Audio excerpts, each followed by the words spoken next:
کئی سال کے سجدہ تلاوت واجب ہوں تو کیسے ادا کریں؟ اگر کسی شخص نے پچھلے 8 سالوں سے اب تک لا علمی کی وجہ سے سجدہ تلاوت ادا نہ کیا ہو تو اس کے لیے کیا حکم ہوگا؟ محمد عرفان اعظم گڑھ۔ بھائی سارے سجدے کر لے، کتنا ٹائم لگتا ہے؟ اندازہ لگا لے کتنے سجدے واجب ہوں گے، زیادہ 500 ہوں گے، 1000 ہوں گے، 1500 ہوں گے، تو کیا ہے اس میں؟ روزانہ ہر نماز کے ساتھ تھوڑے تھوڑے کرتا رہے، لیکن نمازوں کے بعد مسجد میں سجدہ کرنا مکروہ ہے کیونکہ لوگ اس کو پھر سنت عمل سمجھتے ہیں۔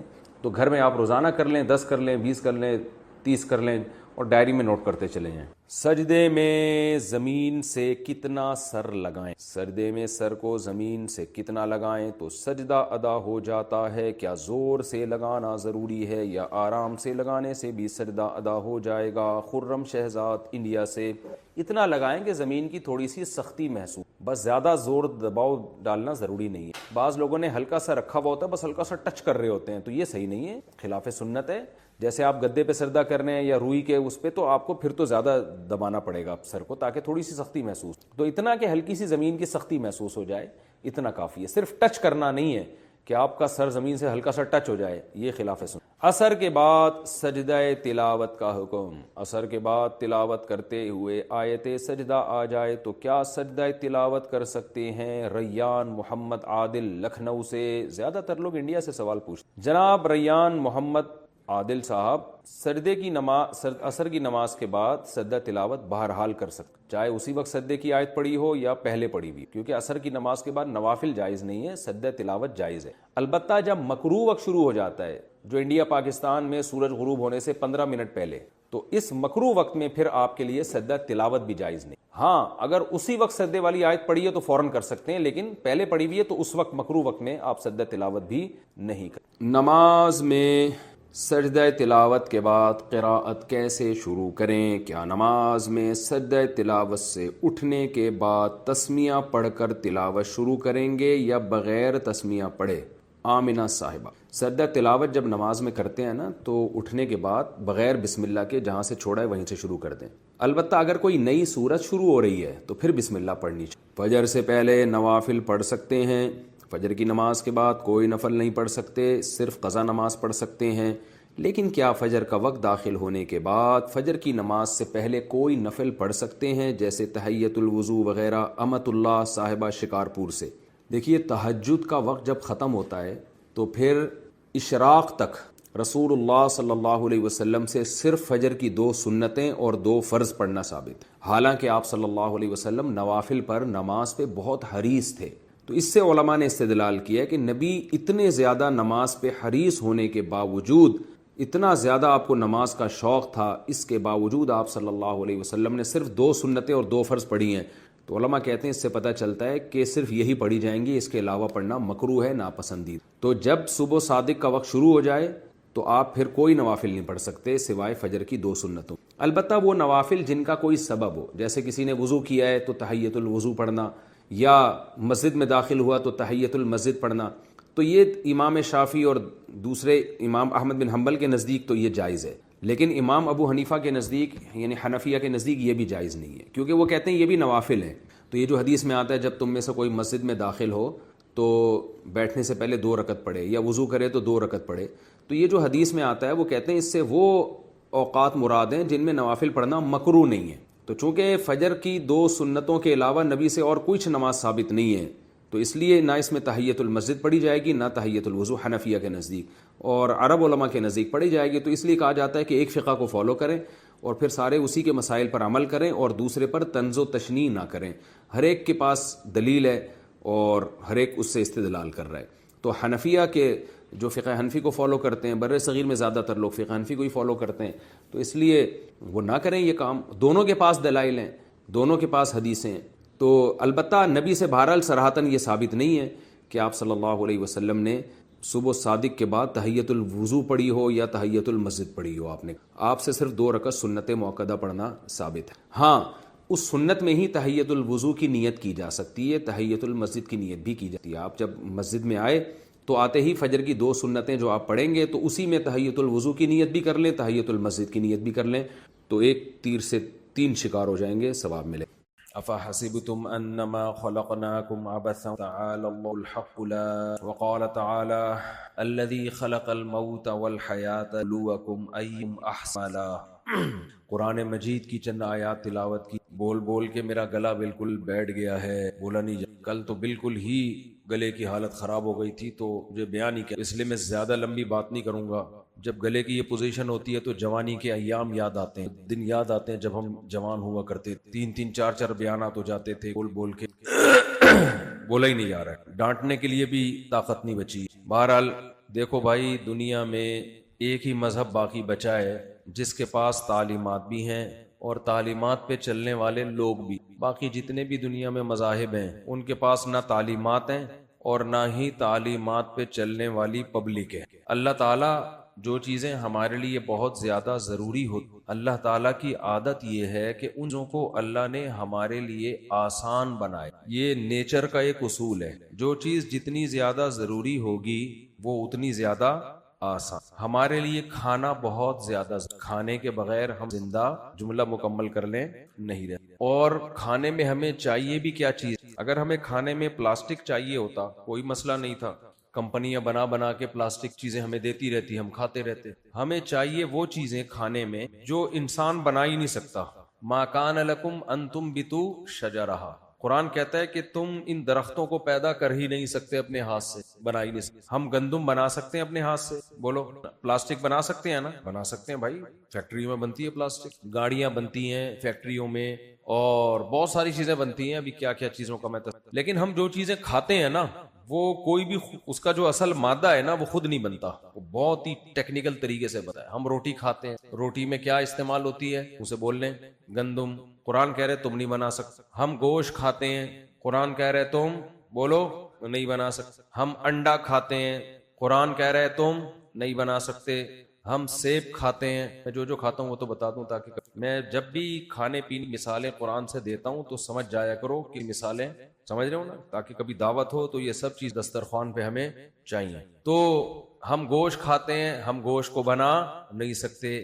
بہت سارے، ہم انار کھاتے ہیں، انار کو بنا بولو نہیں، صبح و شام جتنا کچھ ہم کھا رہے ہیں کچھ بھی ہم بنا ہی نہیں سکتے۔ اور اگر یعنی ان کا بنانے کا پروسیس اتنا پیچیدہ ہے، اتنا پیچیدہ ہے کہ اگر اللہ یہ بنی بنائی چیزیں ہمیں نہ دیتا تو ہم تو تجربے کی بھینٹ چڑھ چکے ہوتے، مر چکے ہوتے، انسانیت ختم ہو چکی۔ تو ہے ان کا بنانا بہت مشکل، لیکن ہماری ضرورت بہت ہے، اس کے بغیر ہم رہ نہیں سکتے۔ تو اس لیے اللہ یہ بنا بنا کے مارکیٹ میں لاتا رہتا ہے۔ کہا تم نہیں بنا سکتے، کوئی بات نہیں، میں بناؤں گا۔ ٹھکا ٹھک بنتی ہیں چیزیں، ایسے ٹھکا ٹھک، آسمان سے پانی برستا ہے، گوبر مٹی پانی کا ملاپ، پودا پیدا ہوا، اس کے اندر بالیاں اور دانے، اور جتنی بڑی زمین پہ آپ گندم لگاؤ ساری زمین ہری بھری، اور جو فیکٹریوں سے مال نکلتا ہے زیادہ تر ضائع ہوتا ہے، سارا انسانوں کے پیٹ میں نہیں جاتا۔ تو ایسے آپ جاؤ ذرا کبھی صبح سبزی منڈی، اپنے خرچے پہ آپ جاؤ ذرا سبزی منڈی میں، جو مال آ رہا ہوتا ہے، جو ٹماٹر کے ٹرک آ رہے ہیں، خربوزوں کے ٹرک آ رہے ہیں، پیاز کے ٹرک آ رہے ہیں، کبھی منظر اپنی آنکھوں سے دیکھو، ایمان تازہ ہو جاتا ہے۔ کیسے اللہ ہمارا رب مٹی پانی گوبر کے ملاپ سے پیاز بنایا، لاکھوں منوں ٹن پیاز زمین سے ایک دن میں باہر نکال دیا، ایسے لگ رہا ہے زمین کے اندر فیکٹری ہے، ایسے پیاز نکال کے باہر پھینک رہی ہے، مولیاں نکال کے۔ روزانہ کبھی جاؤ نا، دیکھو بھائی، کھا تو لیتے ہیں ہم، دیکھتے نہیں ہیں کہ یہ سب بنتا کیسے۔ اتنا کچھ زمین کے اندر فیکٹریاں لگا دی ہیں اللہ تعالی نے کہ وہ زمین آپ کھود کے دیکھو کوئی فیکٹری نظر نہیں آئے گی، لیکن اللہ تعالیٰ اسی زمین سے خربوزے نکالتا ہے، اسی زمین سے جب تربوز نکالتا ہے تو پورے کراچی میں تربوز ہی تربوز آپ کو نظر آئیں گے، ہر آدمی تربوز کے ڈھیر لے کے بیٹھا ہوا ہوتا ہے۔ یہ سارے کہاں سے نکلے ہیں؟ بولو، خربوزے تو خربوزے ہی خربوزے، تربوز تو تربوز ہی تربوز، آم تو آم ہی آم، کیلے تو پھر کیلے ہی کیلے، امرود تو پھر امرود ہی امرود۔ ایسے لگ رہا ہے زمین کے اندر فیکٹریاں لگی ہوئی ہیں، اندر بندے بیٹھے ہوئے ہیں، مینوفیکچرنگ کر رہے ہیں اور دے دنادن تربوز نکال کے باہر پھینک رہے ہیں۔ کیوں اتنی بڑی تعداد میں اتنا کچھ بن رہا ہے؟ اس لیے کہ کھانا میرے اور آپ کے لیے بہت، بولو، یہ نہ ملے تو گئے، پروگرام برباد ہو جائے گا ہمارا. اس لیے بہت وافر مقدار میں یہ سب چیزیں پیدا ہوتی ہیں اور بڑی آسانی سے. انسان کو کوئی زیادہ محنت نہیں کرنی پڑتی. انسان کا کام ہے پانی ڈالنا, گوبر ڈالنا, ہل چلانا, بس. اللہ کہتے ہیں اتنا کر لو, باقی سب خود بخود ہو. تو اس کے بعد ہمارے لیے زندہ رہنے کے لیے سب سے زیادہ ضروری, اس سے بھی زیادہ ضروری کیا ہے؟ پانی. کھانے سے زیادہ ضروری کیا ہے؟ میں نے بولا ہے تو آیا آپ کو جواب, نہ پتہ ہی نہیں تھا آپ کو. کھانے کے بعد ہمارے لیے سب سے زیادہ ضروری کیا ہے؟ کھانے سے بھی بعد نہیں, بلکہ کھانے سے بھی پہلے, کھانے سے بھی زیادہ ہمارے لیے ضروری کیا ہے؟ پانی. کچھ دن کھائے پیے بغیر زندہ رہ سکتے ہیں, پیاس لگ رہی ہو تو پھر پیے بغیر اتنے دن تک زندہ نہیں رہ سکتے. پانی بھی کمال کی ہلکی چیز نہیں, یہ تو سستی ہے اس لیے ہلکی لگ رہی ہے آپ کو. یہ 2 ہائیڈروجن کے اور 1 آکسیجن کے مالیکیول کو ملا کے اللہ نے بنایا ہے. آپ کہہ سکتے ہو آسان ہے تو بنا کے دکھاؤ. 2 ہائیڈروجن پکڑو, 1 آکسیجن پکڑو, ملاؤ, کچھ بھی نہیں ملے گا. اگر 2 ہائیڈروجن اور 1 آکسیجن کو ملانا اتنا آسان ہوتا تو ہائیڈروجن آکسیجن فضا میں بہت زیادہ ہے, پانی کی کبھی کمی بولو ہوتی نہیں. جب ہمیں پیاس لگتی ہم جاتے سائنسدانوں کے پاس, سر 1 کلو ہائیڈروجن مل جائے گی؟ کہے گا ہاں مل جائے گی, بہت ہے. ½ کلو آکسیجن چاہیے, 1 کلو کیا چاہیے؟ ہائیڈروجن. کیا کرنا ہے بھائی؟ مجھے پیاس لگ رہی ہے, آپ ملاؤ, یوں ہلا کے دے دو تاکہ پانی بن جائے. تو وہ کیا کہے گا؟ اگر جاپانی ہوگا بولے گا چنگ پنگ چانگ پنگ چانگ پنگ. یہ نہیں ہو سکتا, یہ نہیں ہو سکتا بھائی. ہو سکتا ہے لیکن بہت ٹائم لگے گا, آپ اتنی بڑے لمبے چوڑے پروسیس سے گزارنا پڑے گا اس کو. یہ اتنا آسان نہیں ہے جتنا تم سمجھ رہے ہو. تو اگر اللہ تعالی ہمیں سائنسدانوں پہ چھوڑ دیتا, فیکٹری والوں کے حوالے کر دیتا کہ پانی پینا ہو تو 2 ہائیڈروجن کے 1 آکسیجن کو ملا کے پانی بنا لیا کرو, تو ہم اب زندہ ہوتے؟ بولو نا. اللہ نے کہا کھانے سے بھی زیادہ ضروری پانی, لہذا پانی اگے گا نہیں, اس میں ٹائم لگتا ہے. پانی اگنے میں کیا لگتا ہے؟ جو بھی چیز اگتی ہے تھوڑا ٹائم لیتی ہے نا. تو پانی برسے گا. جب کوئی چیز بے انتہا وافر مقدار میں ہمیں دی جاتی ہے تو ہم کہتے ہیں یہ تو برس رہا ہے. دیکھو جب کسی کی دعوت ہوتی ہے, سامنے کھانا رکھ کے کھلایا جاتا ہے, لیکن لنگر برستے ہیں. داتا دربار پہ شاپر کیا ہوتے ہیں؟ میں گیا نہیں ہوں, لوگ بتاتے ہیں. جب بہت لٹایا جاتا ہے نا تو ایسے پھینکا جاتا ہے, لو بھائی. تو پانی اللہ پلاتا نہیں ہے, برساتا ہے. پانی اللہ پلاتا نہیں ہے بلکہ بولو برساتا ہے. پلانے کا تو مطلب یہ اللہ بلاتا ہے جس کو پانی چاہیے وہاں جاؤ.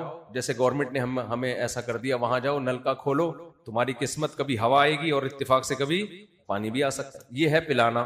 اللہ کہتا ہے میں آسمان سے برساؤں گا اور اتنا برساؤں گا دے دنا دن کیا, اگر اس میں 100-200 بندہ مر بھی جائے تو مجھے کوئی پرواہ نہیں ہے. یہ تمہاری ٹینشن ہے, تم نے پہلے سے انتظام کیوں نہیں کیا. اتنا برستا ہے پانی, اور اس سے پھر دریاؤں میں, پھر کنووں میں. فَسَلَكَهُ يَنَابِيعَ فِي الْأَرْضِ, قرآن کہتا ہے اس کو برساتا ہوں, اس سے تمہارے ڈیم بھرتے ہیں, اسی سے تم لائنیں نکالتے ہو. یہ اسٹوریج کا تو تم نے خود انتظام کیا ہے, لیکن ایک انتظام میں نے بھی کیا ہوا ہے. وہ کیا ہے؟ سَلَكَهُ يَنَابِيعَ فِي الْأَرْضِ, اس پانی کو زمین کے سوتوں میں داخل کرتا ہوں, دراڑوں میں, تاکہ سارا پانی بہہ کے ضائع نہ ہو جائے. زمین میں جہاں بھی سوراخ ہوگا, کچی زمین ہوگی, وہاں پانی اندر گھسے گا, گھستے گھستے جا کے ایک جگہ جا کے رک جائے گا. اَرَأَيْتُمْ إِنْ أَصْبَحَ مَاؤُكُمْ غَوْرًا فَمَن يَأْتِيكُم بِمَاءٍ مَّعِينٍ. اسی کو قرآن نے کہا ہم اس کو روک لیتے ہیں, نہ روکیں تو یہ نیچے جاتا رہے اور تمہاری دسترس سے باہر ہو جائے. کیونکہ پانی کا کام زمین کی جو گریوٹی کی جو مرکز ہے نا, اصل میں تو وہاں ہے گریوٹی, وہاں کھینچتی ہے چیزوں کو. آپ ایک گڑھا کھودو, گڑھا کھودنے کے بعد کیا ہوگا؟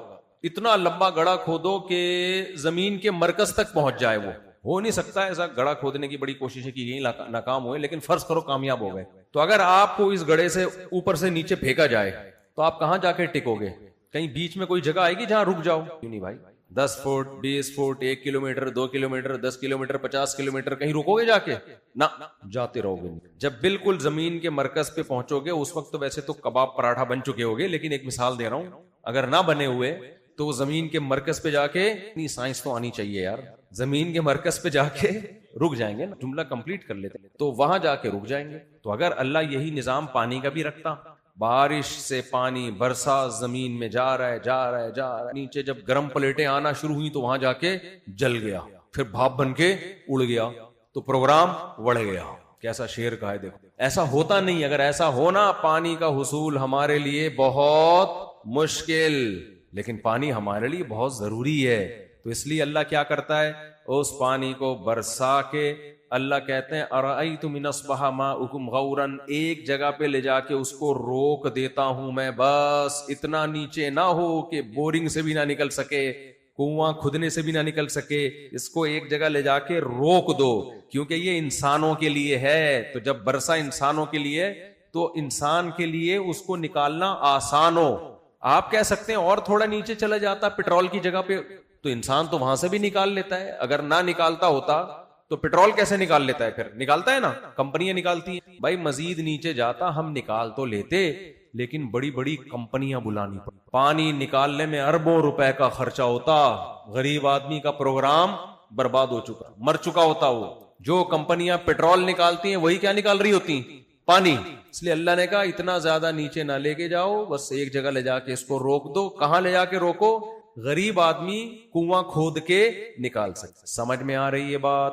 بورنگ والوں کو بلاؤ تو وہ کھود سکیں اس کو, ایسا نہ ہو کہ بورنگ والے اس کے لیے سائنسدانوں سے رابطہ کر رہے ہوں کہ بھائی ہمیں جو ہے نا پیٹرول نکالنے والی کمپنیوں سے مدد چاہیے. تو آسمان سے برسا, اور کمال کی بات پہاڑ کی چوٹیوں پہ بھی پہنچا دیا اللہ نے پانی, کیونکہ پوری زمین انسان کے لیے مسخر ہے تو پانی پوری زمین میں ہوگا. آپ گلگت بلتستان جائیں, آپ چترال جائیں, ویسے ہی وہ علاقے بہت ہائٹ پہ ہیں. مجھے لگ رہا ہے آپ لوگ کی توجہ ہے نہیں, تھکے تھکے لگ رہے ہیں یا کیا ہے مسئلہ, چائے نہیں پی آپ لوگوں نے یا کھانا کھا کے بیٹھے ہیں, میرا خیال ابھی کھانا کھایا ہے. تو آپ جائیں پہاڑی علاقوں میں, بلتستان جائیں, KPK جائیں, یہ علاقے ویسے ہی ہائٹ پہ ہیں, لیکن ہائٹ پہ پہاڑ کے اوپر سے کیا نکل رہا ہوگا, چشمہ. ابے بھائی یہاں تو سائنس فیل ہو رہی ہے, پانی کا کام نیچے جانا ہے, یہاں سے چڑھتے چڑھتے چڑھتے چڑھتے اوپر گیا اور اوپر سے ڈڈنگ کر کے. اچھا کمال ہے, جب پہاڑ کے چشمے سے اوپر آئے گا تو پھر گریوٹی کا لا اس پہ دوبارہ شروع, اب نیچے آ رہا ہے. ٹھیک ہے, اس کی بھی کوئی سائنٹیفک لاجک ہے, لیکن یہ کیا بات ہے کہ یہ ساری لاجک انسان کے حساب سے, فزکس کے قوانین بھی اللہ نے انسان کے حساب سے بنائے ہوئے ہیں بھائی. تو اس سے پتہ چلتا ہے یہ لاز جو ہے نا فزکس کے, یہ خود بخود نہیں بنے ہیں, اسے کسی نے بنایا ہے. یہ بنایا ہے کہ یہاں یہ والا لا, یہاں یہ والا لا. تو پہاڑ کے پانی نیچے جانے کے بجائے کدھر جا رہا ہوتا ہے, اوپر, اور چشمے سے ابل کے. اب ابل کے اس لیے کہ اب انسان کی دسترس میں آ گیا ہے, تو اللہ کہتے ہیں گریوٹی, کشش ثقل کا قانون یہ کہ پانی نیچے آئے گا. اب یہ کہاں جائے گا, یہ نہیں کہ جاتے جاتے آسمان پہ پہنچ جائے, اب نیچے آئے گا. سب پہاڑ والے سیرابوں سے. تو کتنی زیادہ مقدار میں اللہ نے پانی پیدا کیا. جو ایتھیس لوگ ہیں, ناشکرے لوگ ہیں, جو خدا کو نہیں مانتے, وہ سب نعمتوں کا انکار کرتے. ان کے پاس بس ایک ہی بات ہے, بھائی لاجک ہے. یہ پتہ یہ کیا بکواس کرتے ہیں, فضول. کہتے ہیں زمین پر زندگی اس لیے ہے کہ یہاں پانی ہے, اگر پانی نہیں ہوتا تو یہاں زندگی نہیں ہوتی, لہذا خدا کو ماننے کی ہمیں ضرورت ہی نہیں ہے. بھائی پانی جہاں ہوگا وہاں کیا ہوگی, بولو, حیات ہوگی. تو پانی ہے تو اس لیے حیات ہے نا. بہت مزے سے جان چھڑائی ہے آپ نے, خالی پانی ہونے سے حیات, بولو نا, خالی پانی سے زندگی نہیں پیدا ہوتی, پانی سے ہوتی ہے لیکن خالی پانی سے نہیں ہوتی. یہ وہی والا قصہ ہو گیا, ایک آدمی کی بائک, ایک آدمی نے گاؤں میں بائک خریدی. گاؤں میں جب کوئی موٹر سائیکل یا گاڑی خرید لینا تو شامت آ جاتی ہے. گاؤں والے بے تکلف ہوتے ہیں, بھائی ذرا بائک چاہیے تھی, چلانی ہے. یار وہ نانی کا انتقال ہو گیا, اپنی گاڑی دے دے بھائی, لے کے جانا ہے. یار وہ ایسا ہے کہ میری بیگم کی ڈیلیوری ہے, ذرا اپنی بائک دے دے, جانا ہے. یہ ہوتا ہے نا گاؤں دیہاتوں میں. ایک آدمی کوئی چیز خریدتا ہے تو پورا محلہ اس کی ایسی کی تیسی کر دیتا ہے. اچھا بائک میں پیٹرول بھی نہیں ڈالتے. تو ایک صاحب جو تھے وہ کسی کی بائک لینے آ گئے گاؤں میں کہ یار بائک دے دے, پیٹرول میں ڈال دوں گا. اب تو نہ بنی کر ہی نہیں سکتے تھے, لے جا یار ڈال دینا پیٹرول. دوسرا آیا, یار بائک مل جائے گی 1 گھنٹے کے لیے, پیٹرول ڈال دوں گا میں. اب کیسے منع کرتا, پیٹرول بھی ڈال دے گا. ہوتے ہوتے اس کی بائک کی ایسی کی, پیٹرول تو سب نے ڈال دیا لیکن بائک کا تو پروگرام خراب ہو گیا. ایک دن ایک بندہ آیا, کہتا ہے یار بائک چاہیے, پیٹرول ڈال دو. وہ خالی ڈبہ لے کر آیا, اس میں پیٹرول ڈال کے چلا. اس نے کہا بھائی بائک خالی پیٹرول سے بولو نہیں چلتے. جو سائنسدان کہتے ہیں نا, ایکچولی چونکہ زمین پہ پانی تھا اس لیے زندگی ہے. بھائی خالی پانی سے زندگی نہیں ہوتی, ہر چیز آپس میں کنیکٹ ہے. پانی بھی چاہیے, آکسیجن بھی چاہیے, خربوزہ بھی چاہیے, تربوز بھی چاہیے, دودھ بھی چاہیے, گوشت بھی چاہیے, اور جنگلات بھی چاہیے, بارشوں کا پورا نظام بھی چاہیے. جب بچہ پیدا ہو تو اسی وقت ماں کی چھاتیوں میں دودھ بھی چاہیے. جب ماں روٹی کھائے تو اس روٹی سے بچے کی آنکھ بننی چاہیے. ماں روٹی کھائے تو جب تک ماں پریگننٹ نہیں ہوتی, ماں کو حمل نہیں ہوتا, تو ماں روٹی کھائے اس سے ماں کا خون بننا چاہیے. جب ماں روٹی کھائے تو اس سے ماں کی آنکھیں میں روشنی آنی چاہیے. لیکن جب وہ پریگننٹ ہوئی, اس کو حمل ہوا, اس کے پیٹ میں بچہ ہے, اب جب ماں روٹی کھائے تو اس روٹی سے بچے کی آنکھیں بننی چاہیے. تو خالی پانی سے نہیں ہو رہا سب کچھ, پیچھے پانی ہے لیکن اس پانی میں بڑی کلاکاریاں ہیں, شاہکار ہے قدرت کے. اس پانی میں بڑے خاندانی قسم کے سافٹ ویئر انسٹال ہوئے ہیں کہ وہ ماں کے پیٹ میں گیا اور ایسی اس نے گرو کرنا شروع کیا. ادھر روٹی کھا رہی ہے, آنکھ, اس سے آنکھ بننی چاہیے, اس سے ناک بننی چاہیے, اس سے دل بننا چاہیے, اس سے دماغ بننا چاہیے, اس سے گردے بننے چاہیے, اس سے پھیپھڑے بننے چاہیے, اور بغیر کسی مزدور مستری کے یہ سارے پارٹس اپنی اپنی جگہ پہ فٹ ہونے چاہیے. اور ایک طاقت ہونی چاہیے جو دماغ سے کرنٹ بھیجے دل کو, اور دل میں کرنٹ پیدا ہو اور وہ دھک دھک کرنا شروع کر دے. یہ سب کچھ چاہیے, اس کے بعد جا کے زندگی ملتی ہے. بڑے آرام سے پھینک دی بیٹھے بیٹھے سائنسدانوں نے, جو ملحد سائنسدان ہیں ان کی بات کر رہا ہوں, پھینک دی. کہتے ہیں پانی تھا تو پانی جہاں ہوگا حیات تو ہوگی. بھائی ایسا نہیں ہے آپ پانی رکھو حیات پیدا کر کے دکھا دو, اس میں 1 گھنٹے سے رکھا ہوا ہے. اچھا اس میں یہ بھی کہتے ہیں, ہم دیکھتے ہیں تالاب میں پانی پڑا ہوا ہو تو اس میں جراثیم آ جاتے ہیں, وہ پہلے سے اس میں ان حیات کے جو سیل ہیں وہ موجود ہوتے ہیں, تو ہوتے ہیں, خود بخود نہیں ہو جاتے. وہ یہ ایسے ہی جیسے تالاب میں مچھلیاں خود بخود پیدا ہو جاتی ہیں تو خود بخود نہیں ہوتی بھائی, اس میں مچھلیوں کے انڈے ہوتے ہیں, وہ زمین پہ ہوتے ہیں, کہاں سے ہوتے ہیں, وہ پہلے سے ہوتے ہیں, خود سے نہیں ہو جاتا.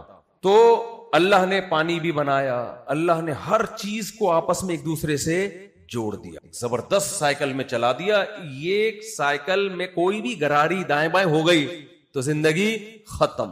اور کمال کی بات ہے, زندہ رہنے کے لیے پانی بھی چاہیے, زمین کا 23 ڈگری جھکا ہوا بھی ہونا چاہیے. حیرت کی بات ہے یا نہیں ہے؟ اگر 23 ڈگری نہ جھکی ہوتی تو یہ موسم نہ بنتے, اور جو حصہ سرد ہے وہ انتہائی سرد ہو جاتا, جو گرم ہے وہ کباب وہ جو ہے نا توے کی طرح ہو جاتا. آج ہم سب کس پہ بیٹھے ہوئے ہوتے؟ توے پہ. تھوڑی دیر کے لیے تصور کر لو, اگر توے پہ آپ کو تھوڑا لائٹ موڈ میں لانے کے لیے نا ایک لطیفہ سنا دوں آپ کو. تھکے ہوئے ہیں نا, میں بھی تھکا ہوا ہوں تھوڑا.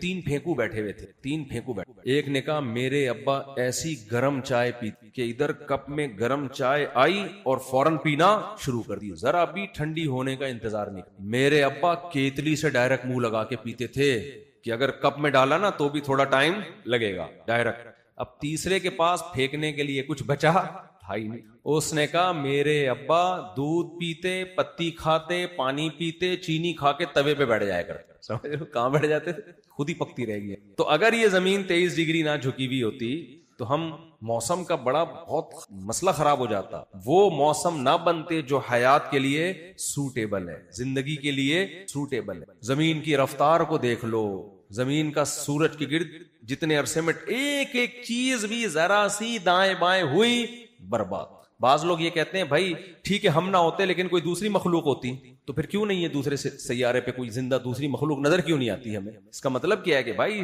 زندگی کے لیے جتنی سوٹیبل چیزیں ہیں وہ ساری کہاں میسر ہیں؟ زمین پر, وہ زندگی کے لیے. تبھی تو قرآن نے کہا الم نجعل الارض مہادا, کیا ہم نے زمین کو تمہارے لیے بچھونا نہیں بنایا؟ اللہ نے یہ چاند کے لیے نہیں کہا, مریخ کے لیے نہیں کہا, اللہ تعالیٰ نے جتنے بھی 9-10 سیارے ستارے کسی کے لیے نہیں کہا.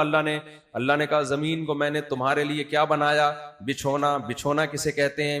ماں بچے کا جب بستر بچھاتی ہے تو تمام ضروری لوازمات کے ساتھ اس میں تمام چیزیں مہیا کرتی ہیں.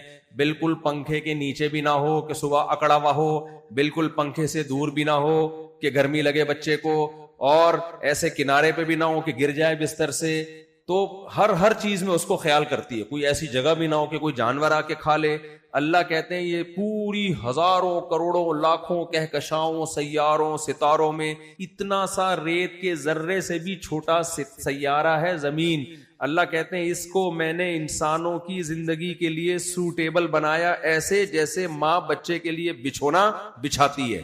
تو یہ اللہ نے بنایا ہے بھائی, یہ خود بخود نہیں ہے, ہو نہیں سکتا.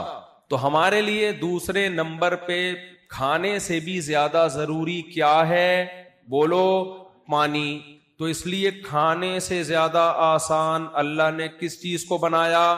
پانی کو. آسمان سے برسا دیتا ہے, زمین میں داخل کر دیتا ہے, پھر زمین میں مٹی میں ایسی چیزیں ڈال دی پانی کو صاف کریں. 10 سال بھی زمین کے اندر پانی رہے گا, خراب نہیں ہوگا. ہمارے فریج کا خراب ہو جاتا ہے, سوئمنگ پول کا خراب ہو جاتا ہے, کیمیکل ڈالتے رہو پھر بھی خراب ہو جائے گا. جب تک زمین کے اندر رہے گا ایک دم بہترین پانی. اس سے بھی زیادہ ہمارے لیے کیا ضروری ہے؟ ہوا، آکسیجن. پانی کے بغیر کئی گھنٹے ہم زندہ رہ سکتے ہیں. میں نے کتنی دیر سے پانی نہیں پیا، اگر آپ اجازت دیں تو پی لوں. شکریہ آپ کا. اس سے بھی زیادہ ضروری کیا ہے؟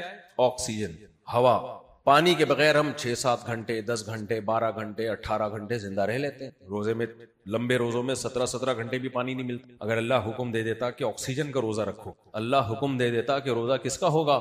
آکسیجن کا. بغیر آکسیجن کے رہو